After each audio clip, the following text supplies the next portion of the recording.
here's what's going on. You've got the fire marshal here, just demanding the people to get in working on security. Questioning the person working the box office. You've got the stagehands over here working, trying to save the gear to stay in the stage. You got Jeff in the office with the box office money and all of that, getting ready for payouts and everything. So at that point, it becomes kind of like a lockdown. And Jeff is on the phone with David. Well, yeah, I'm sitting in the office, and I'm on the phone with the promoter, with David Fitzgerald. David Fitzgerald is on the phone with Dave Kirby. Rest in peace, Dave. Yeah. He's no longer with us. The agent from the agency group. Correct. Exactly. Okay. A badass dude. And he was on the phone with Slipknot's manager. Okay. Who was on the phone with the tour manager who was sitting next to me. Okay. So we had this big... It was a big circle going. On phone. Because this was before conference calls. You wanted to say circle jerk. I know you did.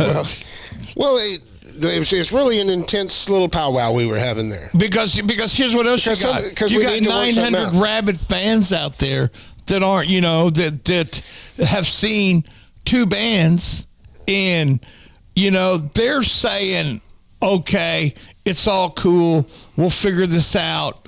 Pay us. And the minute Jeff paid the money. Well, hold on. Before that, here's what they decided they're going to do.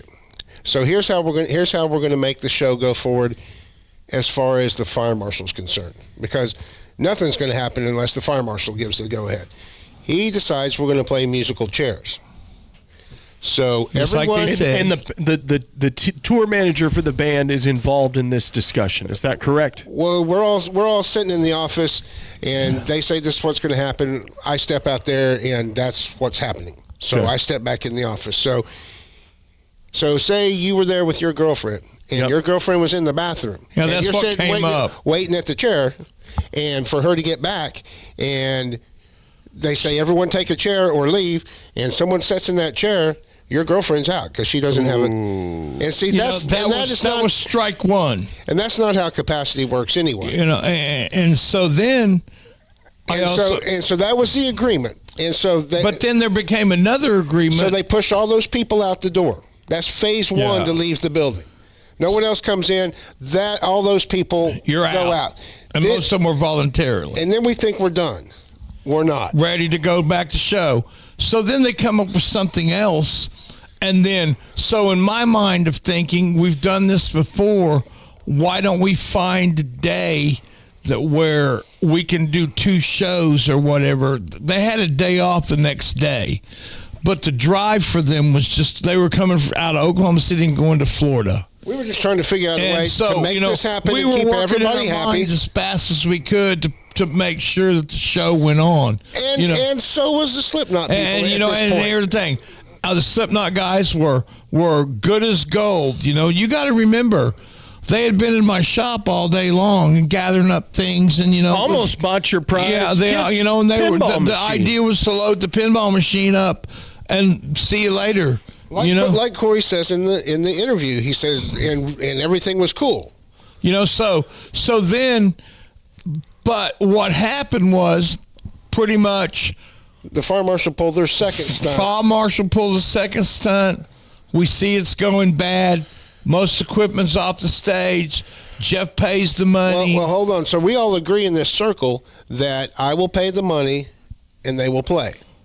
And that is the agreement between David and Dave Kirby and until it came to us, we had no equipment on stage. So I paid all the money. And they're still in there doing paperwork. Someone comes in, takes the money, and heads to the bus. And so I've got them filling out the 1099 papers and stuff, and I hear from the stage, Slipknot's decided if everyone can't see the show, no one can see the show. We're not going to play, And which is just totally against what we just agree with, because believe me, I wouldn't have given up the money. And so at that point, I'm thinking, oh shit, I'm fucked. and this rumble starts. And you it's start a hearing slow this, rumble. you know, it's just, and it's these like people thunder. coming out. It's like thunder. They're coming out of the thing, beating on shit, kicking walls, you know, and it's like. I remember they had those cement statues in the foyer, and they were taking them in, you know, where they Throwing say them on the upcoming ground. shows and stuff. They were throwing those through the. So what I did was through the glass. I got bellied up, scared, and I went and hid. There was this little area you could hide in the Choice Music next to the tower, and I remember looking out on 23rd, and it was helicopters and wall-to-wall blocks long of cops. They even had the riot gear. They had as they were coming out, you know. And I remember sitting in the office, and when that thunder started, because there was a balcony, and the people started were jumping up and down, and they were ripping the chairs out of the balcony and throwing paint down the stairs and stuff. And the tour manager looks at me and says, "So what's that?" I said, "That's all those fans." I said, fans that you "They're just pissed off." He said, "Well, how can I get to the bus? He goes, I need security to take me to the bus." I said, "Dude," I said, "it's every dude for himself." I said, too late at that point, big boy. I said, "This isn't cool." I said, "You know, I've got to go through the front doors," and I said, "and they want their refund," and I said, "You took all the money." Right. I said, I got to get to my car. At that point, I'm going to be forced to tell them that refunds are being issued at the bus. Listen, right back there.